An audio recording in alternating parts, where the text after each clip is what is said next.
आज हम सभी जानते हैं कि हमारे आदरणीय नेता समाजवाद के जो स्तंभ थे उनकी आज जयंती है और हम सभी जेपी नारायण जी का नमन करते हैं। जैसा कि हम सभी जानते हैं कि जेपी नारायण जी का बहुत महत्व था। अंग्रेजों के साथ उन्होंने बहुत लंबी लड़ाई लड़ी।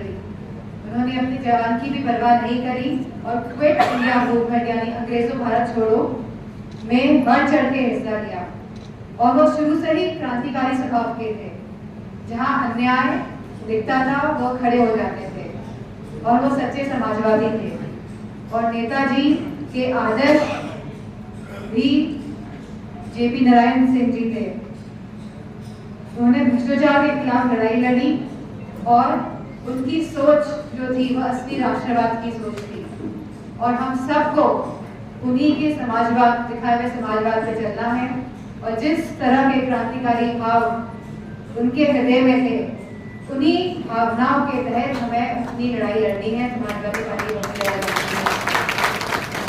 जैसे कि आपने देखा होगा कि लखनऊ में जेपी नारायण जी का जो इंस्टीट्यूट समाजवादी पार्टी द्वारा बनाया गया था, वहां पे स्वीकृति मिलने के बाद भी, रात को स्वीकृत होने के बाद भी प्रशासन द्वारा आज राष्ट्रीय अध्यक्ष जी को उसमें घुसने नहीं दिया गया।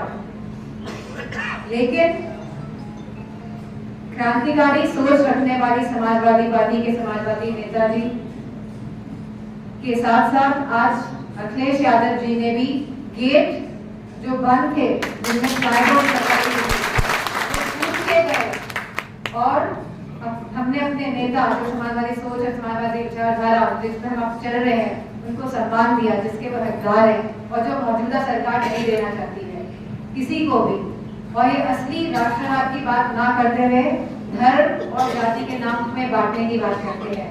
और मुझे खुशी इस बात की है कि हमारे राष्ट्रीय अध्यक्ष जी और हमारी समाजवादी पार्टी ये समझ गई है अब कि जो भाजपा है वो खाली लड़ाने का काम करती है और इन भाजपाओं को हराया जा सकता है खाली पीडीएफ का जो गठबंधन है, पीडीए का,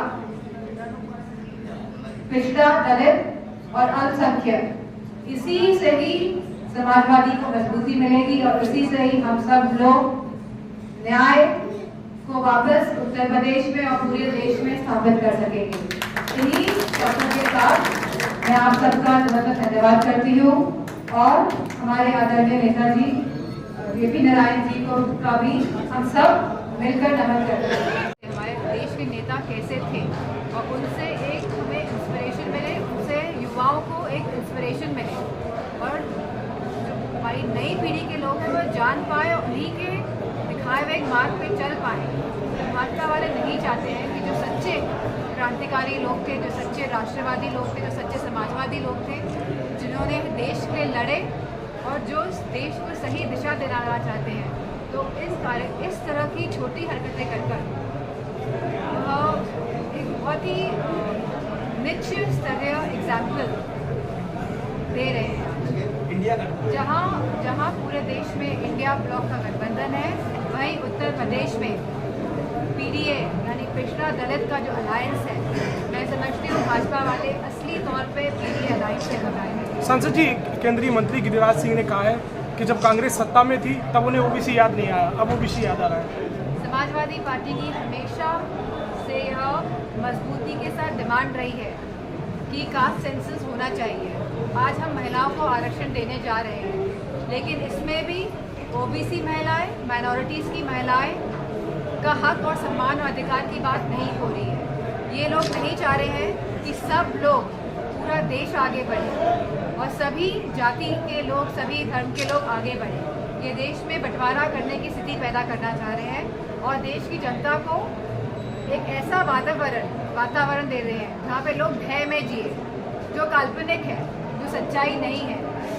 जो मूलभूत के जो सवाल थे, जहाँ हम अच्छी शिक्षा, अपने बच्चों को अच्छा स्वास्थ्य, अपने परिवार को, और जो सरकार की भी जिम्मेदारी है जो ये पूरी तरह विफल रही है, जहाँ वो रोजगार देने में विफल रही है, जहाँ वो आर्मी में यानी फौज में नौकरी देने में विफल रही है, और जो यह एक योजना आई है जो अग्निवीर बनाएगी, जिसके बारे में कोई भी क्लियर पिक्चर नहीं है, तो मैं समझती हूँ। और जहाँ यह सरकार के जो वेल्थ है, जिस तरह एयरपोर्ट्स हैं हमारे, जिस तरह रेलवेज़ हैं, जिस तरह रेलवेज़ के साइड में जो ज़मीनें हैं, इन सबको बेच रही है, इन सबका प्राइवेटाइजेशन कर रही है। तो मेरा मानना है कि सरकार गलत दिशा में देश को लेके जा रही है, जहां उसे कोई चिंता नहीं है देश की महिलाओं की, देश के युवाओं की, देश की जनता की। अखिलेश यादव के खिलाफ एलडीए मुकदमा दर्ज कराना जा रहा है कि उन्होंने नियम विरुद्ध गेट फाड़कर मूर्ति पे माल्यार्पण करने गए। क्या ये सही है? क्या ये इनका ये सरकार चाहे तो कुछ भी कर सकती है। ये बुलडोजर चलाती है लोगों के घरों में, किस रूल के तहत ये बुलडोजर चलाती है? क्या न्यायपालिका नहीं है हमारे देश में? आप किस तरह का मैसेज देना चाह रहे हैं? तो ये भी उसी तरह का मैसेज देने की कोशिश की है। मुख्य चुनाव आयुक्त तो राजीव कुमार ने कहा है कि आचार संहिता लागू होने के बाद किसी भी पार्टी ने अगर लाभ देने की घोषणा की तो उसके खिलाफ कार्रवाई होगी। लाभ देने वाली घोषणा की अगर बात की तो उसके खिलाफ कार्रवाई करेगी। लोग मैनिफेस्टो की बात करते हैं, ये डेमोक्रेसी का एक स्ट्रक्चर है जहाँ पार्टी बताती है कि वो आज जब सरकार में आएगी तो जनता की किस तरह सेवा कर पाएगी, और मुझे लगता है कि चुनाव आयोग का कोई अधिकार नहीं है। आश्रितों को दैवीय आपदा में डेथ हुए आश्रितों को कुछ चेक वितरण किए, और उसमें एक रोडवेज कंडक्टर भी था जिसके घर जाके आप वादा करके आए। क्या कुछ आर्थिक सहायता की है और कितने लोगों की? जो आर्थिक सहायता है वो पार्टी द्वारा कर दी गई है, और हम खुद जाएंगे उनके घर में। जो आप जो कह रहे हैं कि कंडक्टर वाला जो किस्सा है मेरे संज्ञान में आया था, उनके परिवार से भी बात हुई।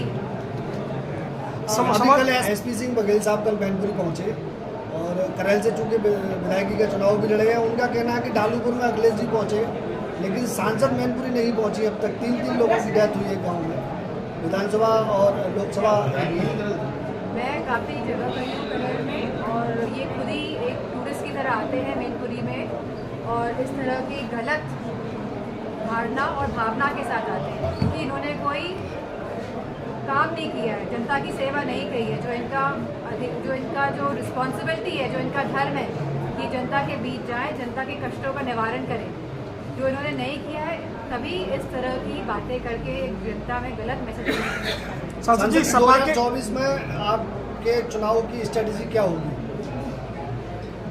2024 जैसे राष्ट्रपति जी ने कहा है, हमारी स्ट्रैटेजी पूरी तरह पीडीए से ही निर्धारित होगी और निर्धारित है, और लोग समझ रहे हैं, और पूरा संपूर्ण उत्तर प्रदेश समझ रहा है। जो स्थिति आज उत्तर प्रदेश की है, जहाँ इतने जघन्य अपराध हो रहे हैं, इतनी घटनाएं हो रही है, कौन किसको मार दे रहा है, जहाँ न्याय की बात नहीं हो रही है। बात ये नहीं है कि कौन सी जाति और कौन से धर्म के लोग हैं, बात है कि अन्याय किस पे हो रहा है, अन्याय कैसे मिलेगा। सवाल इस बात का है।